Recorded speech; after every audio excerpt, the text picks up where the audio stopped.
Welcome to మా ఇంటి జీవన శైలి. మేము ఎయిర్ ఫ్రైయర్ తీసుకున్నప్పటి నుంచి అనుకుంటున్నాను ఫ్రెంచ్ ఫ్రైస్ ఎలానైనా ట్రై చేయాలి, ఎలా వస్తాయో చూడాలి అని. ఫైనల్లీ ఈరోజుకి కుదిరింది. ఒక 2 పొటాటోస్తోనైతే ట్రై చేద్దాం అనుకుంటున్నా. మంచిగా పీల్ చేసుకొని ఫ్రెంచ్ ఫ్రైస్ షేప్లో పొటాటోస్ని కట్ చేసుకుంటున్నా. ఫస్ట్ టైం నేను ఇది ట్రై చేయడం. మంచిగానే షేప్ కట్ చేసుకున్నాను. అలా 2 పొటాటోస్ని కట్ చేసుకున్న తర్వాత చూస్తున్నాను అనమాట, ఓకేనా ఇంత కట్ చేసుకోవడం అని. ఓకే అని అమ్మ అన్నది. సో ఒక బౌల్ తీసుకొని అందులోకి కోల్డ్ వాటర్ తీసుకొని ఈ కట్ చేసుకున్న పొటాటోస్ని అందులోకి వేసేసుకుంటున్నాను. కోల్డ్ వాటర్తోనే కడుక్కుంటే మంచిగా వస్తాయి ఫ్రైస్ అని విన్నాను. సో కోల్డ్ వాటర్ తీసుకున్నాను. మంచిగా స్టార్చ్ అంతా పోయేలా ఆ పొటాటోస్ని నీట్గా వాటర్లో కడుక్కోవాలి. ఓపిక్గా మంచిగా కలుపుకున్న తర్వాత ఒక కర్చీఫ్ తీసుకొని అందులోకి ఫ్రైస్ని వేస్తున్నాను.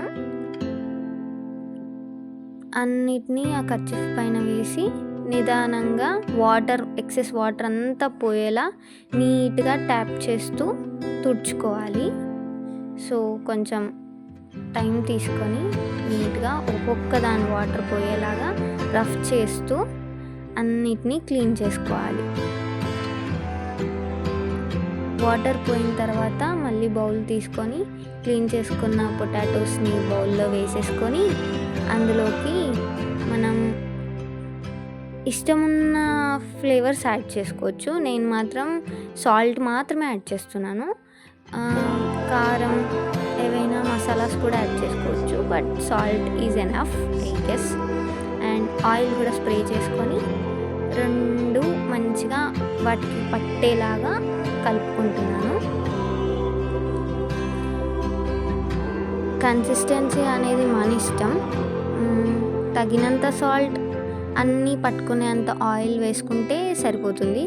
సో ఎయిర్ ఫ్రైయర్ అది తీసుకున్నాను. అందులోకి వీటిని ఈవెన్గా వేస్తున్నాను. అన్నిటినీ ఇందులోకి షిఫ్ట్ చేసుకున్న తర్వాత ఫ్రైయర్లో పెట్టేసి ఆన్ చేసి 180 degrees ఫర్ 20 minutes సెట్ చేసుకున్నాను. అండ్ అయ్యే వరకు వెయిట్ చేయడమే.